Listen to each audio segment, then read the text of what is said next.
today is 14th? 14th. November 14th edition of the Planning Commission meeting.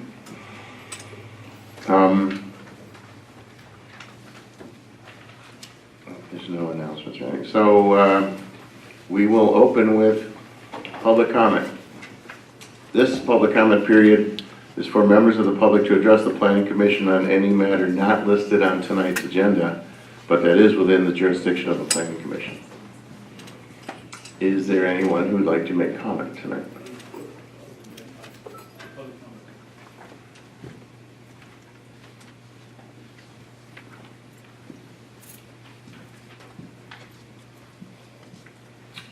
We're in open public comment. Is there anyone who'd like to make a comment tonight?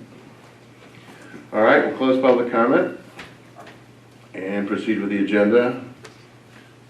First item on the regular calendar will be for the approval of minutes of prior meetings. Several are to be considered tonight. The item on the calendar, on the agenda, calls for the minutes of June 13th. I think that's a typo. Those were approved in September. So we're considering June 27, June 11, June 25, September 12th, and September 26th. There's also an issue with the July 25 minutes. Only two of those commissioners who were at that meeting are present tonight, so I suspect we'll pull that and table that for a future session when all of three of us that were here are present. Therefore, we're considering the June 27, July 11, September 12, and September 26 minutes tonight. What's the pleasure of the commission? Do you want to go through them one at a time, or have you read them, and since we're all there, take that as one?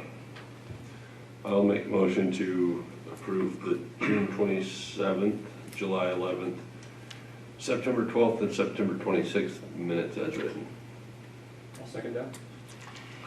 All right, we have a motion and a second to approve 4 of the minutes presented, not the 25th of July. And is there any discussion of that motion? Those in favor, please say aye. Aye. Any opposed? Motion carries. Those minutes are approved, and July 25 will be pushed to a future meeting. Very good. Moving on to item number 2, which is a tentative parcel map. Mr. Chairman, if I may, Please. I will recuse myself from this item. I just want to inform the commission and the public. Very well. Thank you. Thank you, Commissioner. This item is a request for approval of a tentative parcel map to divide a 13.4 acre parcel into 2 resulting parcels of 5 and 8.1 acres each for residential use. The project site is located at 541 Browns Ranch Road in Weaverville, APN 024-410-02. Applicant is Thomas Dorpinghouse, and the planner is Director Hunter. Director Hunter. Yes, this is a tentative parcel map located in the community of Weaverville. The existing site is 13.1 acres. This is located between Browns Ranch Road and Shasta Springs Road. The site is surrounded by rural residential development, and it's a 1/3 mile from Highway 3. Thomas and Patty Dorpinghouse propose a minor subdivision on this parcel. The proposed minor subdivision would divide the existing 13.1 acre property into 2 lots, Parcel 1 and Parcel 2. Parcel 1 being 5 acres and Parcel 2 being approximately 8.1 acres in size. This project does require discretionary approval from the Trinity County Planning Commission, and therefore is subject to the requirements of the California Environmental Quality Act, otherwise known as CEQA. Since the applicant proposes a minor subdivision of land zoned residential into 4 or fewer parcels, the staff recommends that the project be found to be categorically exempt from CEQA under section 15315, minor land divisions. In order for a project to meet this exemption, there are several findings that must be made. First, the project is consistent with the division of property zone for residential, commercial, or industrial use in conformance with the general plan and zoning. It is. Second, the project consists of division of property into 4 or fewer parcels. The project proposes 2 resulting parcels. Third, the project does not consist of a variance or exception. It does not. Fourth, all services and access to the proposed parcels to local standards are available. They are. Fifth, the parcel is not involved in division of a larger land parcel within the previous 2 years. It was not. And sixth, the parcel does not have an average slope greater than 20%. As identified on the tentative parcel map prepared by Trinity Valley Consulting Engineers, the slopes on the project range from 3 to 46%. According to the slope average calculations, parcel 1 will have an average slope of 20% and parcel 2 will have an average slope of 14.2%. Therefore, the proposed parcels will not have an average slope greater than 20% and they meet this condition.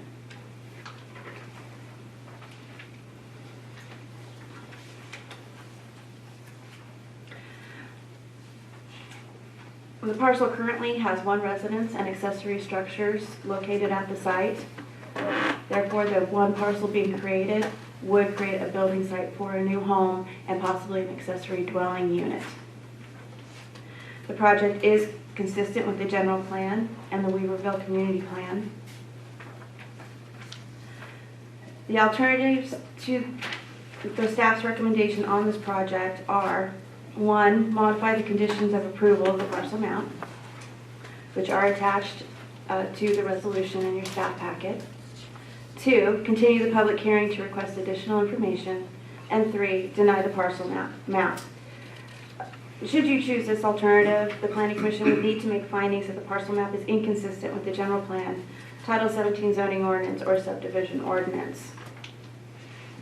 The staff's recommendation is that the Planning Commission approve this application with specific findings that the project is consistent with the county's general plan, ordinances, Subdivision Map Act, and California Environmental Quality Act. Staff recommends that the Planning Commission approve the project with findings included in Resolution PC-219-05 with the conditions of approval. Also, a memo was provided to the Planning Commission and the audience and the applicant. There are additional conditions that are recommended by the county surveyor and the Director of Environmental Health. I would add four conditions.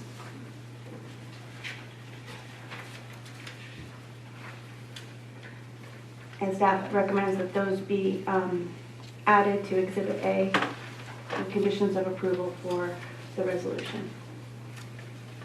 That's my presentation. I'd be happy to answer any questions.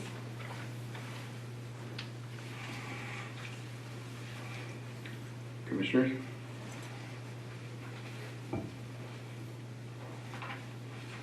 I did note that in the resolution, it refers to a minimum 60-foot wide public road and utility easement for both Browns Ranch and Shasta Springs, but the tentative parcel map only shows a 50-foot right of way.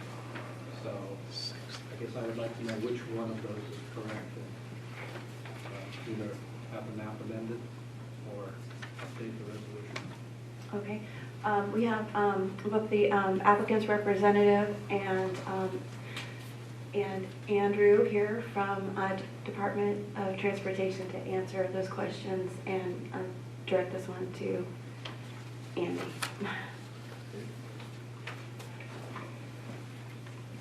Yeah, go ahead. You staff. What's that? Go ahead. Okay, so so the question is it 60 foot or 50 foot on Shasta Springs And Browns Ranch. and Browns Ranch? So yes, we're requesting 60 foot rather than the 50. So that the map will have to be amended. Yes.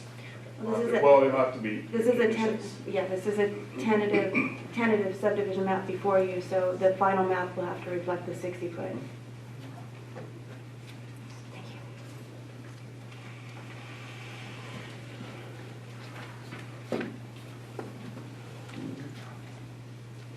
I have a question. There's reference in here a couple places about disputes about the north boundary of the parcel. Can you characterize what that's about?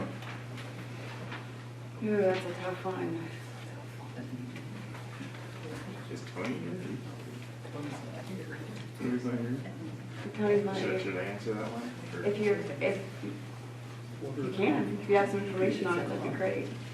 Okay, I don't know if I can answer it entirely. The county surveyor, and the original tentative map that was submitted showed along Shasta Spring Roads that there was it was unclear where the property line was, and so it wasn't, I don't know that it was so much a dispute, if I'm right, Eric. It's a conflict. It's unclear, so they have to clarify where the actual property line is for the final map, is the final parcel map.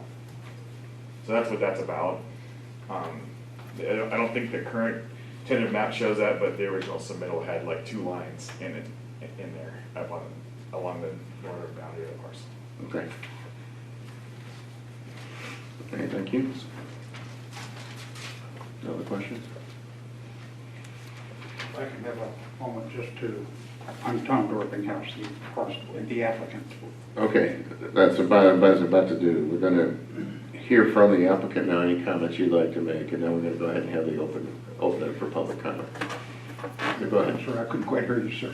Go ahead and make your comments Oh, as okay. applicant at this point. It's conflict based on prior surveys that were done on the parcel. And apparently when we bought the parcel, it's designated as an 11.1 acre parcel. Turns out with the survey we had done, turns out to be 13.1 acres. And that created a conflict along Shasta Springs Road, which is on the opposite side of Shasta Springs Road from our parcel. We are more than willing to give those other parcels that square footage. We have no problem, we don't need it, don't want it. We're going to be deeding it to the additional parcels up along Shasta Springs Road. And so we'll just do a deed so that they can own that property now, and clarifies the line that we would like to have. Are there any concerns about a road agreement or the private nature of Shasta Springs Road? Nothing that we've heard from any of the additional parcel owners, no.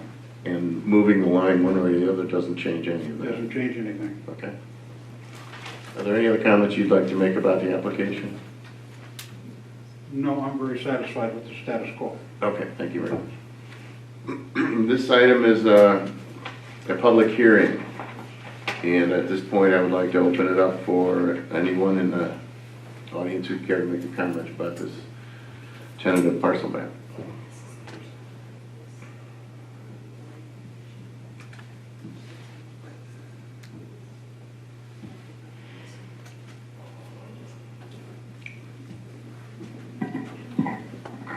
Good evening, Justin Hawkins from A4. I looked over it, and generally, I think that it's good to be able to create a few more parcels in our county. We definitely could use the opportunity for more housing, of course. I guess what my question would be, and it might be directed more towards staff, but I was looking at page 4 of the staff report, and section C, significant effects. Uses the term unusual circumstances in the definition, the last 2 words of the definition there. We don't have the environmental review process anymore than just the staff report, I believe, available. So I was wondering, what were the unusual circumstances that were considered by planning staff for this document? Thank you. Thank you. Is there anyone else?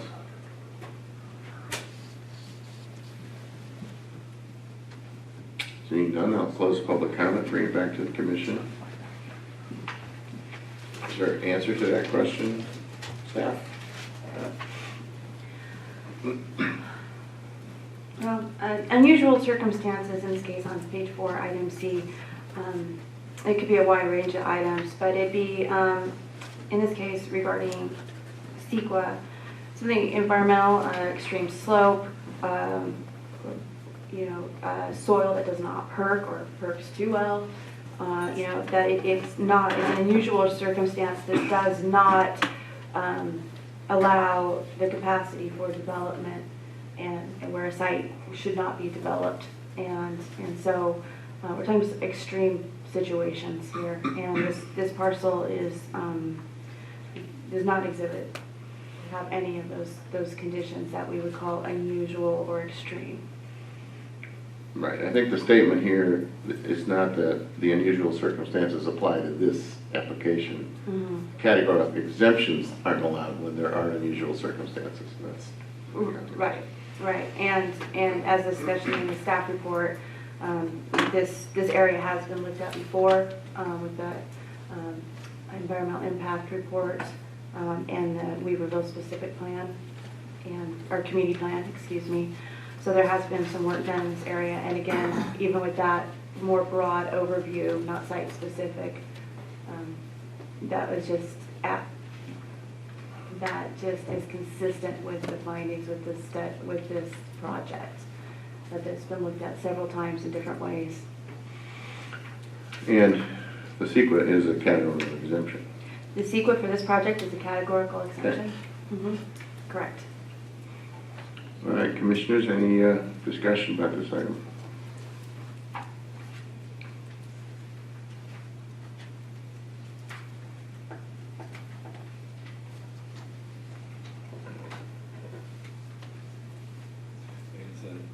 Looking at this map, I just have one more question for staff. Within your memorandum, it says prior to recording the map, we wanted to confirm the septic, and it shows on the map perk tests. So has that been done? Has the septic been confirmed by? The perk tests have been completed for the project because it's not a requirement for the map process. And they were found that the soils percolated at a rate that could handle a septic system. However, there are some drainage areas on a portion of the property, the lower portion near where the road split. And there's a few drainages there. There's also a drainage along Brown's Ranch Road. So the concern is to make sure that the placement of the actual leach field, the on-site wastewater treatment system, otherwise known as septic system, that it's placed to meet the setbacks from those drainages. Right.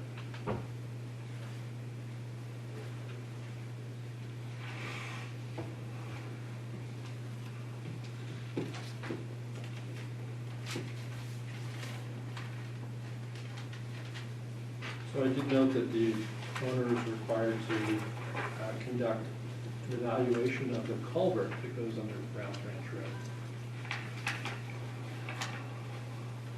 Now, I can tell you, since I live on Brown's Ranch Road, that culvert overtops. It's inadequate in size.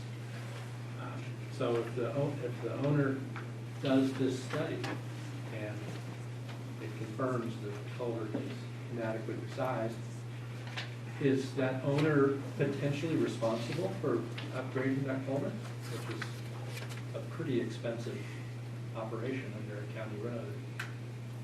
So it's just a question I have because it seems a little open-ended. Why would you make someone do a study if they're... Not going to improve it.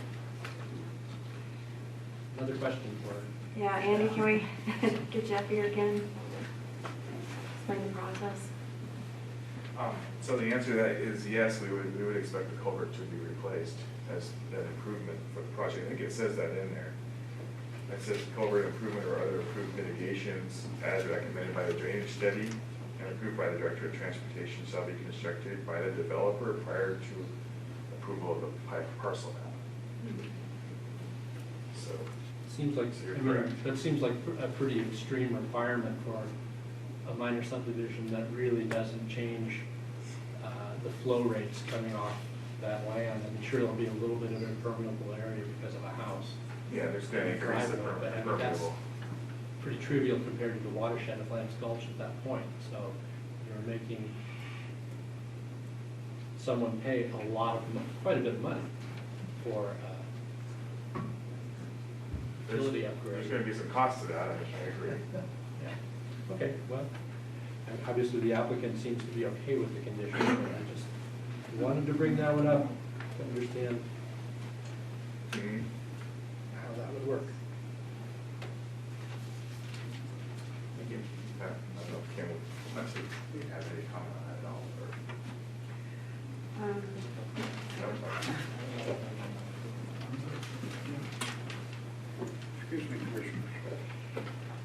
quite sure on what end you have to say there, but if I understood it correctly, a study done on the 30-inch and the 18-inch culverts that go under Browns Ranch Road that were put in by the county of Trinity before they ever paved the road, now they're requiring that I do a study. I have no problem with paying for a study. But if the result of that study shows that it's my obligation as a landowner to upgrade that I'm not okay with. Because that would be way more expensive than what I would get for my whole parcel, including my home. So I'm not going for that one. I don't have a problem seeing a study, but if it shows that the culverts are inefficient to deal with the 100-year flood, then the county's gonna have to step up to that one, not me.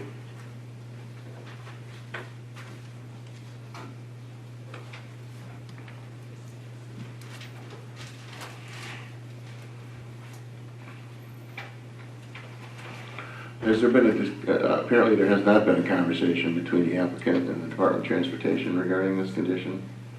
There has not. It sounds to me like some negotiation needs to happen before that can be imposed as a condition on this.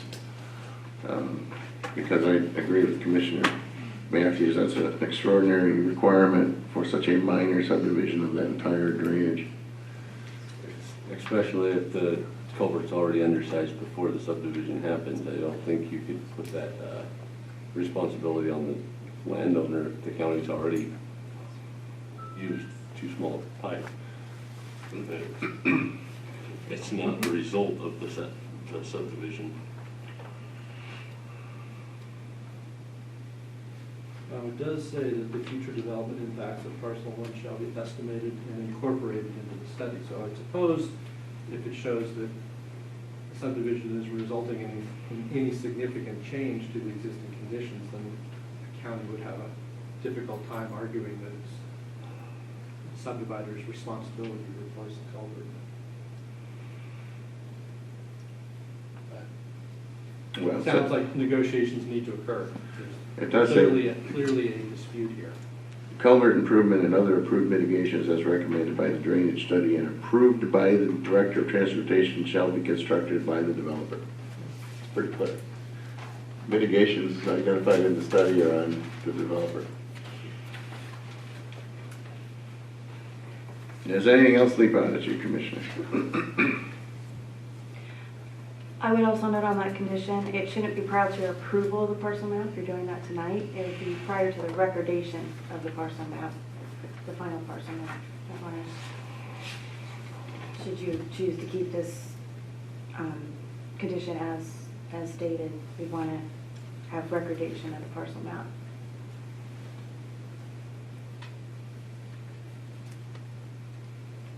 A minor thing.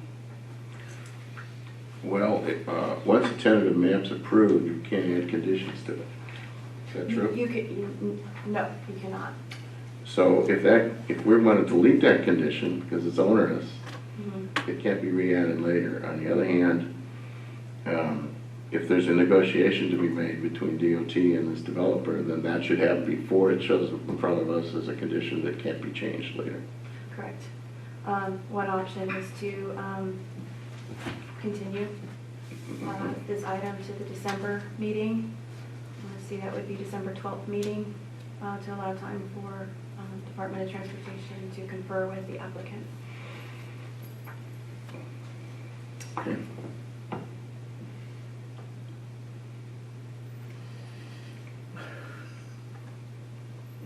Do you have any other?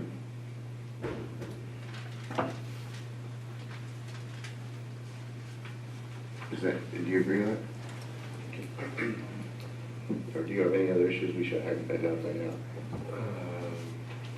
I have any other issues to identify right now. It seems that it's the preference of the commission to continue this item, if that's not extraordinarily onerous on anyone, to a meeting in December, December 12th. to give time to have these conditions amended or some negotiation on that culvert issue between the county and the developer. Is that the summary? Do I hear a motion? Could I ask that be pushed to January? We have commitments will take us out of town on January 12th. December 12th? Do we want to go into January for the next meeting? And that would be the January 9th meeting, continue to the January 9th meeting. Does that work? That's fine. Does that work for the county, DOT? January 9th, so do I hear a motion? I will make a motion that we continue this item to the January 9th meeting. Dan, sorry, Commissioner Fraser, would you mind specifying the condition that we're supposed to review? Oh, That'd be I helpful. don't have the number in front of me. It's 12 So that, in the resolution. I make a motion that we continue this meeting to the January 9th meeting to give the county and the applicant a chance to negotiate condition number 12 in the staff report. And perhaps for the county to amend the conditions per your memo. Yes, that would work too. I'll second that motion. Motion and a second to continue the item to January. Any discussion of that? All those in favor, please say aye. Aye. Opposed? Would you let Commissioner Horde know that he may return?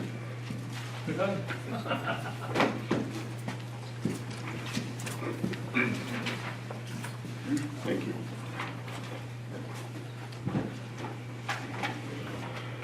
Moving on to item number 3, this is a variance from a required 350-foot commercial cannabis setback. The application is for an initial variance from the required 350-foot from a neighboring residential structure. Project site is located at 2890 Wildwood Road in Wildwood at APN 019680-17. Applicant is 18 Trinity Partners, LLC. Staff. Good evening, Commissioners. Planner Bella Hedke could not be here this evening, but she did the staff report for this, and I am presenting it for her. I know the project fairly well, so hopefully if you have any questions, I'll be able to answer them. So, like our chair said, this is an initial variance. It's in the Wildwood area. This parcel is in an area that is mostly unclassified zoning, and it is also unclassified. The only thing about this variance that looks a little bit strange in the staff report is that if you go to attachment 3, it appears that there was a comment received from the parcel itself. And as described also in the staff report, the way that this property has been, or that structure has been assessed, it's been on the adjacent parcel. So we did in fact get a supportive comment for the variance from the neighbor that is in that house. And also, as our chair explained, this is an initial variance to reduce the setback from 350 feet to 260 feet. And we recommend approval, and the motion is here in the staff report that we recommend. Do you have any questions? So you're saying that the parcel lines that are shown on attachment 3 are pretty incorrect? Yeah, well, it's either if somebody built their house on somebody else's land, but the way it's being assessed is, that it is being assessed on the parcel to the east. I can speak on that. So it's either the line or. Hope Lane. Yeah. Okay. I can speak on that too if you.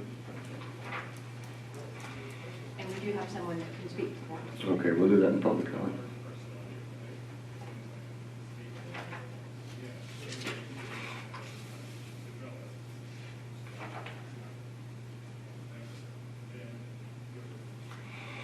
Any other questions for staff?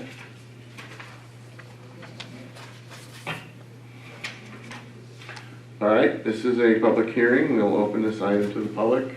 Wishing to address the item, please step forward. Identify yourself if you choose. Good evening, Commissioners, I'm Jacob Hensler and staff. So regarding that, the residence is close and technically might be on our parcel. The entire valley has had issues with the parcels and where they actually map out to. But our neighbor, Bradley Wild, he's a friend of ours. We've been very close to him since moving in. I've been a resident there for about 3 years now. And he's lived there for a very long time. We've never had an issue with it. It's on the other side of the creek. It's his home, his family's there, we're all friendly with the family. So when we wanted to do this, we approached him, he gave us the supportive comments. He totally cool with the idea, you can't really see the house and everything, so we went forward with that being his home. We have no issues with his home being there. That's the only thing within 350 feet. And that's just my only comments regarding that. The overall project we're working on is extremely environmentally friendly. We got building permits, everything that we are building is permitted and the highest grade of environmentally friendly greenhouses, et cetera, that's possible. That's all the comments I really have. Or I can answer any questions further. Okay. Penzer, Penzer. Thank you, Mr. Penzer. Thank you very much. Anybody else? Good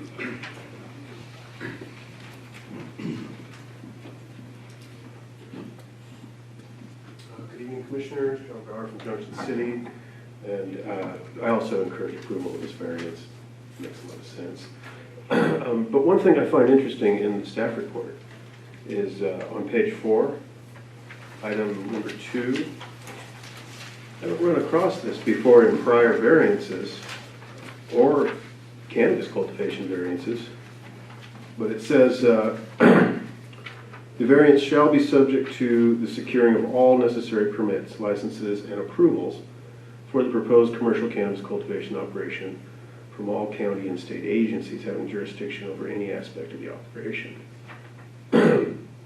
Never seen anything like that with a variance before.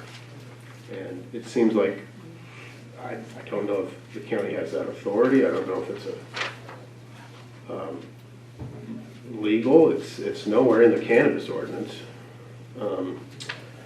Fish and Wildlife is not finalizing LSAAs in Trinity County until we have a certified CEQA document. And the state, CDFA CalCan, has currently only reviewed 50 to 60% of their annual cannabis cultivation applications that were, most of which were submitted a year ago, prior to the new year. And it's not mentioned anywhere in the county ordinance. I don't know, we might want to strike that line or maybe have some discussion with staff about it. But it kind of seems like an overreach of the intent of a variance. But I do encourage approval of this variance, but maybe with a closer look at that little clause there. Thank you. Thank you, sir.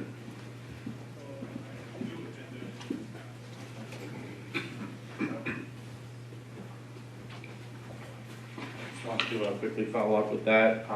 As far as the wording, I understand where he's coming from. Just want to also be very clear that we only operate with full when state and county. We've operated many cannabis businesses in several parts of California, and we're not from the traditional cannabis markets. And we've always started our projects with full state water board, and we work very closely with the state commission on getting it. We have other facilities in Trinity County, fully state licensed, et cetera. Thank you. Thank you, sir. Anybody else?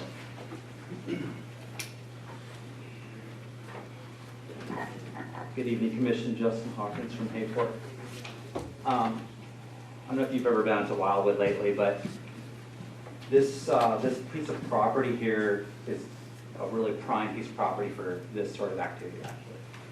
Open, it's nice level ground, has good access, and I don't think you can have any doubt that Wildwood needs some economic help too. So, I mean, this is a big deal. The application includes 4 greenhouses of sizable, 4 sizable greenhouses and quite a bit of other construction. I mean, the property values will be increased, tax revenues from that to the county.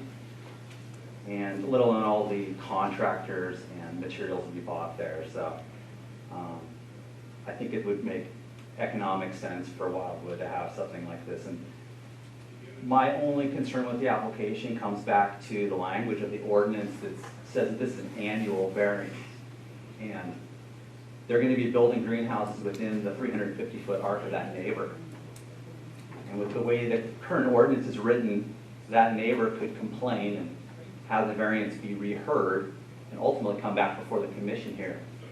And in the process, it has a theory that if the variance is not supported by the commission, it would be basically denied. And they would be out of business for at least a year if an appeal to the Board of Supervisors fails. I don't believe they can reapply for a year. So I think this is great. I want to recommend approval of the variance, but the jeopardy that this annual renewal of the variance in our ordinance is incredible. I don't know any other business that operates under those conditions. I think it's totally unfair and shows bias. And maybe made sense when the ordinance was an urgency matter, but at this point with a permanent ordinance, and I think we're almost 5 years into the program for licensing, we're coming close. It's time to eliminate the annual variance, make it a lifetime. Thank you.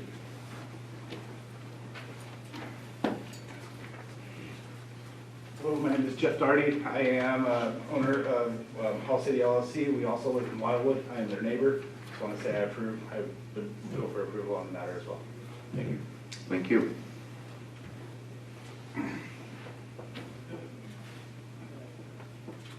Anybody else? Seeing none, we'll go ahead and close public comment, bring it back to the commission.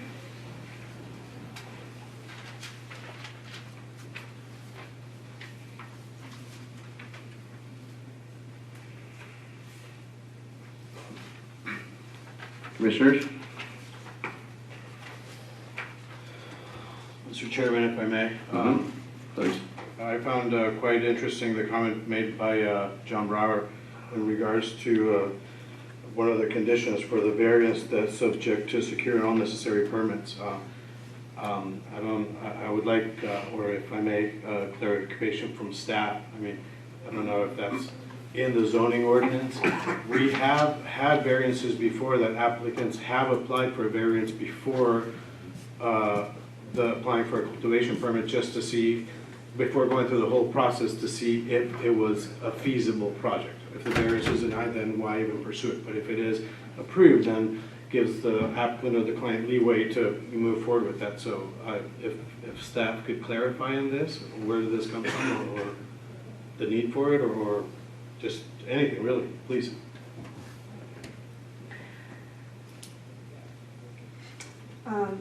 So this item has this condition, and your next variance agenda item has this condition as well. I think this condition, I think it is appropriate. It serves the purpose of, just a umbrella of, yes, you're offered this variance. However, it is contingent on getting the license and getting and meeting the state requirements and the county requirements. So it's general. It's kind of a catch-all. And in the previous agenda item, there's something similar in the conditions. It's not quite worded the same, but that was condition number 2 for the previous item, Dorping House map P1821, and it reads, the requirements of all concerned governmental agencies having jurisdiction, including but not limited to the issuance of appropriate permits, shall be met. So it's similar. Now for a variance, Mr. Brower I do believe brings up a good point. It is a variance. It is an annual variance as well, which there's been discussion about in the past. The annual nature. However, a variance is defined in the cultivation ordinance as a variance is referred to in the zoning code. And in that case, it is appropriate to condition a variance under that section of code. And so I do feel this is appropriate. Is it a change? Is it a change? So No, that the same wording has not been in there exactly like that before, no.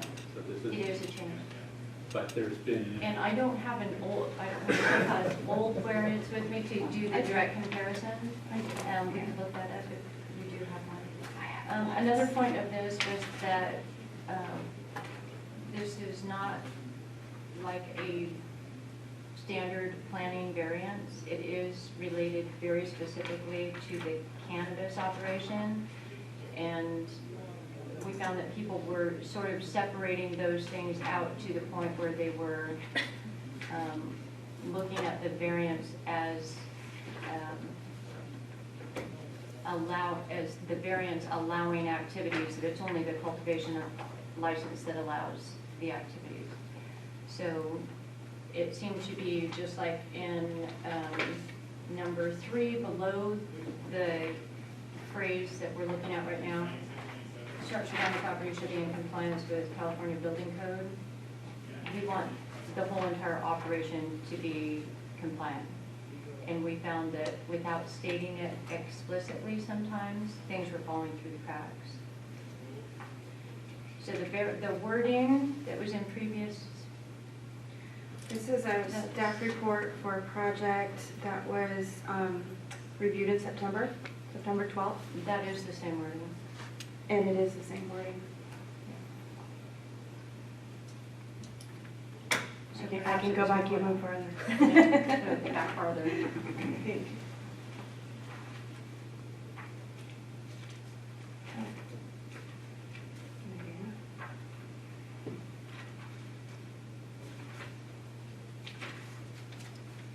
Not far enough, darn it.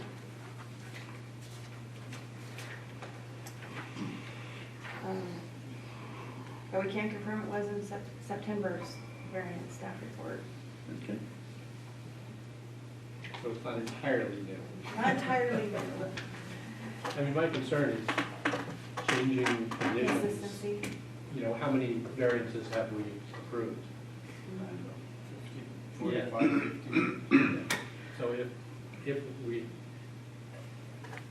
you know, if there's a good rationale, which I think you tried to explain why it might be appropriate to do that, but.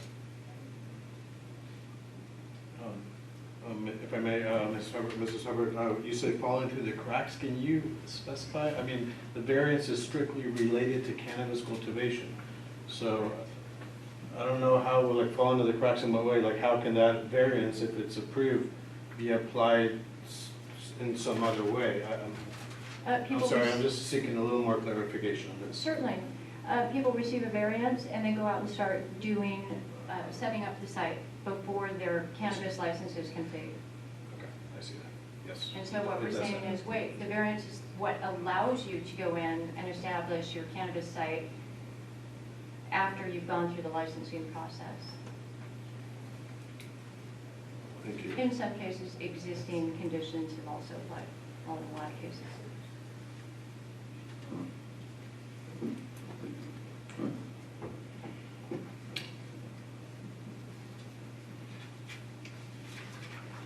Okay.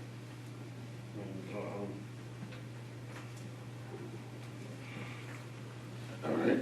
Any other comments or issues, motions? Well, I'll make a motion to approve commercial cannabis variance CCD-2019-54 to reduce the cultivation site setback in Trinity County Code 17.43.050.8.8 from 350 feet to 260 feet from the residence located on APN 019-680-28-00, subject to the findings of fact and conditions as stated in this staff report. I will second. All right, motion and a second to approve. Any discussion of the motion? Okay. Since we're not doing resolutions yet, we'll continue to just do a voice vote. Those in favor, please say aye. Aye. Any opposed? It's unanimous. Moving on to item number 4. The second variance request. This is an application for a commercial cannabis annual initial variance from the required 350-foot setback from a neighboring residential structure. Project site is located at 1141 top of the grade in Douglas City. The APN is 025-530-03. The applicant is Jenkins, and the planner again is Hedke. And so the same situation is present with us. Bella prepared the staff report, and I am familiar with the project. Please go ahead. So as you stated, Mr. Chair, this is an initial variance to reduce the 350-foot setback to 250 feet from one adjacent dwelling. We did not receive any comments in favor of or opposing the project. Staff recommends approval with the motions stated in the staff report.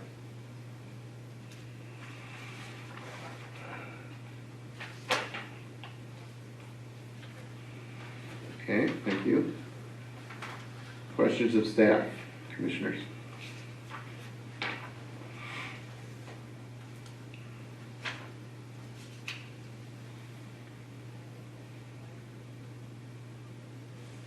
No questions? We'll open this for public comment. This is a public hearing on this item. Anyone who wishes to address this item, please step forward to the podium.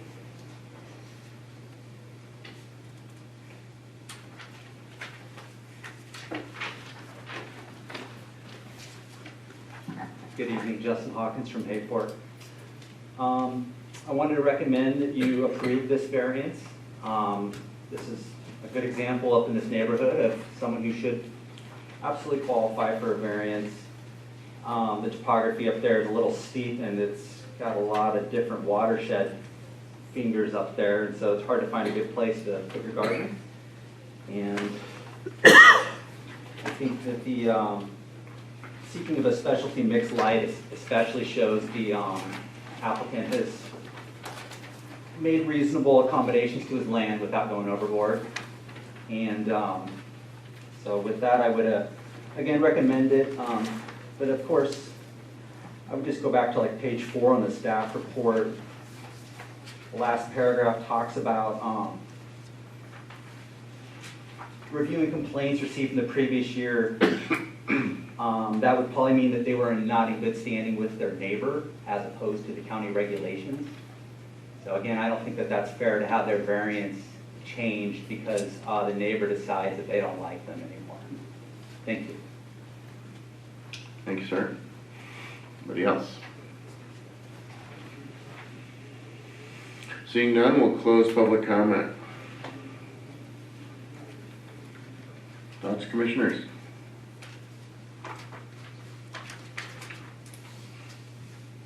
I just have something to note. It seems like on page 8 that the operation is already in full effect, and the applicant is looking for to come into compliance with the county regulations, which I think it's a good thing because there's a lot of illegal cultivation going on, and for more people to enroll and to adhere to environmental constraints, which are quite stringent, it's encouraging. So. Sounds like a motion to me. Unless there's any further discussion, I will make one. Please go ahead.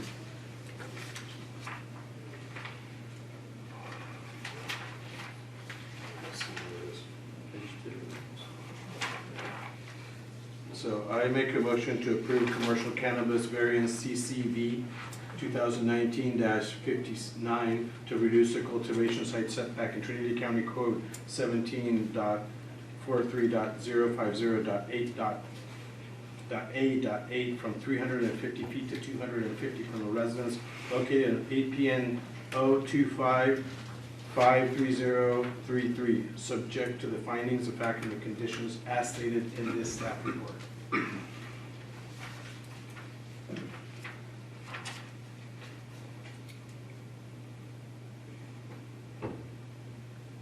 I'll second that motion. We have a motion and a second to approve. Any discussion? It's always harder when we don't have supportive comments, Or any comments? or any comment. All right, all those in favor, please say aye. Aye. Opposed? Motion carries unanimously. Brings us to Planning Commissioner reports. Any items from the commission?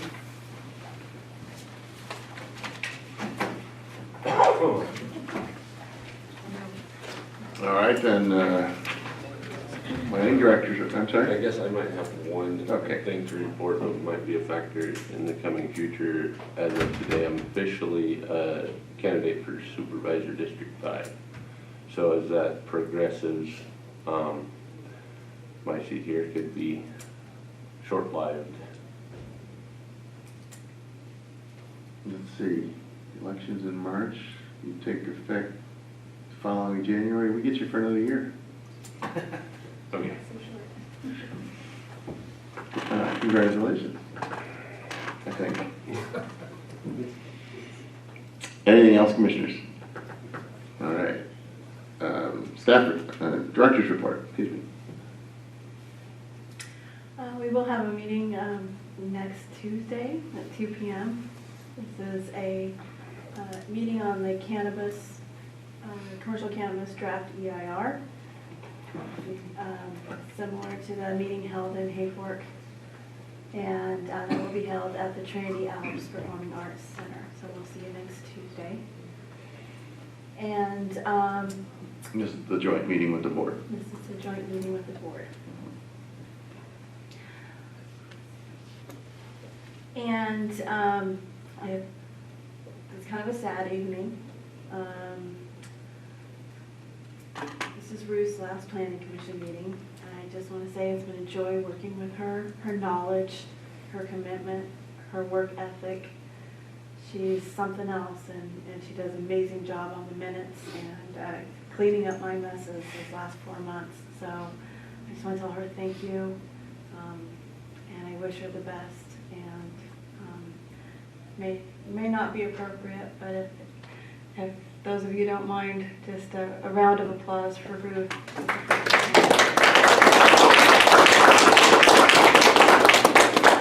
Well deserved. You will be missed, Ruth. Absolutely. Thank you for all your help over the years.